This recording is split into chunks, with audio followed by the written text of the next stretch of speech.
Hi hello welcome back to blood Shiva. കൈലാസനാഥൻ്റെ 5ാമത്തെ എപ്പിസോഡാണ് നമ്മളിന്ന് കാണാൻ പോകുന്നത്. മുൻ എപ്പിസോഡുകളുടെ ലിങ്ക് ഡിസ്ക്രിപ്ഷൻ ബോക്സിൽ കൊടുത്തിട്ടുണ്ട്, കാണണമെന്നുള്ളവർക്ക് കയറി കാണാം. അപ്പോൾ നേരെ വീഡിയോയിലേക്ക് പോകാം. പിതാവിനോട് പ്രായശ്ചിത്തം ചെയ്യാമെന്ന് വാക്ക് നൽകുന്ന സതി താമരപ്പൂക്കൾ ശേഖരിക്കുവാനായി പോകാനൊരുങ്ങുമ്പോൾ അതിഥിയും ജ്യേഷ്ഠത്തെയും വന്ന് അവളെ തടയുന്നുണ്ട്. ഭക്ഷണമോ വെള്ളമോ ഇല്ലാതെ ഈ ചുട്ടുപൊള്ളുന്ന വെയിലിൽ താമരപ്പൂക്കൾ അന്വേഷിച്ച സതി നടക്കണ്ട എന്ന് കരുതി, സതിയെ സഹായിക്കാൻ ഇവിടെ തോഴിമാരുണ്ട്, അതുകൊണ്ട് താമരപ്പൂക്കൾ അന്വേഷിച്ച് നീ പോകണ്ട, വീട്ടിലിരുന്ന് വിശ്രമിക്ക്, അവര് പോയി താമരപ്പൂക്കൾ കൊണ്ടുവന്നോളും എന്നൊക്കെ പറഞ്ഞ് അതിഥിയും ജ്യേഷ്ഠത്തെയും അവളെ സമാധാനിപ്പിക്കുമെങ്കിലും അത് വേണ്ട, എന്നെ നിങ്ങൾ സഹായിച്ചുവെന്നും ഞാൻ നിങ്ങളുടെ സഹായം സ്വീകരിച്ചുവെന്നും പിതാവ് അറിഞ്ഞാൽ അത് അദ്ദേഹത്തിന് വിഷമമാകും എന്നൊക്കെ പറഞ്ഞ് സതി ആ ഒരു സഹായം നിഷേധിക്കുകയാണ്. പൂക്കൾ അന്വേഷിച്ച് താൻ പൊക്കോളാമെന്ന് സതി പറയുമ്പോൾ ജ്യേഷ്ഠത്തി അതിനും അവളോട് ദേഷ്യപ്പെടുന്നു. സമയപരിധിക്കുള്ളിൽ പ്രായശ്ചിത്തം നിറവേറ്റിയില്ലെങ്കിൽ ജീവത്യാഗം ചെയ്ത് അതിനെ സാധൂകരിക്കാമെന്നാണോ നീ കരുതിയിരിക്കുന്നത്? അങ്ങനെ ചെയ്താൽ പിതാവിന്റെ അവസ്ഥ എന്താണെന്ന് നീ ചിന്തിച്ചിട്ടുണ്ടോ? നിനക്കെപ്പോഴും നിന്റെ കാര്യം എന്നൊക്കെ പറഞ്ഞ് ജ്യേഷ്ഠത്തി സതിയോട് തട്ടിക്കയറുന്നു. എന്നാൽ അപ്പോഴും സതി അവരുടെ വാക്കുകൾക്ക് വഴങ്ങാൻ തയ്യാറാകുന്നില്ല. അപ്പോഴേക്കും പ്രസൂതി അവിടേക്ക് വരുന്നു. പിതാവിനോടുള്ള സതിയുടെ സ്നേഹം അവൾക്ക് പ്രായശ്ചിത്തം പൂർത്തീകരിക്കാനുള്ള ശക്തി നൽകുമെന്ന് പറഞ്ഞ് ഛായ, നിയതി എന്നീ 2 തോഴിമാരെയും സതിയുടെ തുണയ്ക്കായി നിയോഗിച്ചതിന് ശേഷം സതിയെ പ്രസൂതി താമരപ്പൂക്കൾ ശേഖരിക്കുവാനായി പറഞ്ഞുവിടുന്നു. അങ്ങനെ സതി താമരപ്പൂക്കൾ ശേഖരിക്കുവാനായി കാട്ടിലേക്ക് പുറപ്പെടുന്നു.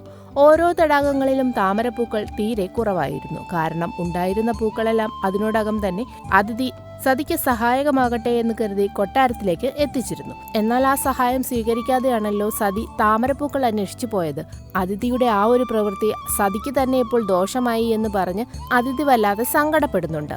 ആകെ വിഷമിച്ചു നിൽക്കുന്ന അതിഥിയെ പ്രസൂതി വന്ന് സമാധാനിപ്പിക്കുന്നു. ചെരുപ്പ് പോലുമില്ലാതെ കാടും മേടും താണ്ടി സതി താമരപ്പൂക്കൾ അന്വേഷിച്ചങ്ങനെ നടക്കുകയാണ്.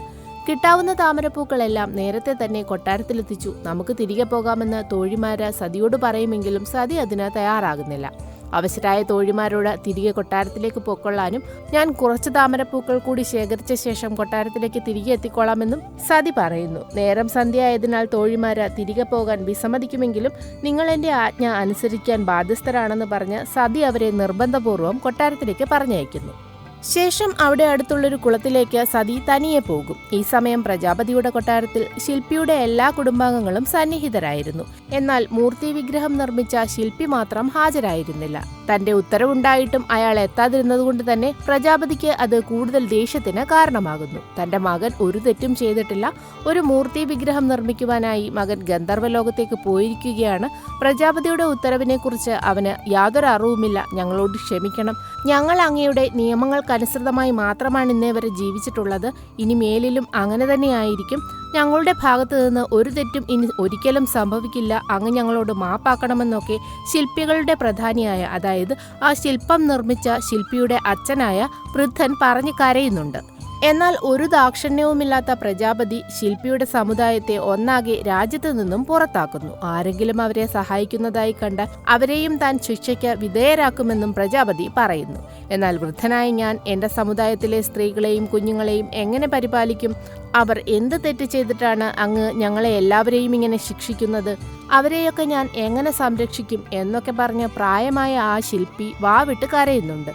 എന്നാൽ പ്രജാപതിയുടെ മനസ്സ് തെല്ലും അലിയുന്നില്ല. പെട്ടെന്ന് അവിടേക്ക് ദദീജി മഹർഷിയും കൂട്ടരുമെത്തുന്നു. അതോടെ 5ാമത്തെ എപ്പിസോഡും അവസാനിക്കും. നിങ്ങൾക്ക് വീഡിയോ ഇഷ്ടമായെന്ന് വിചാരിക്കുന്നു. ഇഷ്ടമാവുകയാണെങ്കിൽ ചാനൽ ലൈക്ക് ചെയ്യുകയും സബ്സ്ക്രൈബ് ചെയ്യുകയും ചെയ്യുക. നിങ്ങളുടെ അഭിപ്രായങ്ങൾ കമന്റ് ചെയ്യുന്നതിനോടൊപ്പം ഒന്ന് ഷെയർ ചെയ്യാനും മറക്കരുതേ. അടുത്ത എപ്പിസോഡുമായി വീണ്ടും കാണുന്നത് വരെ ബൈ.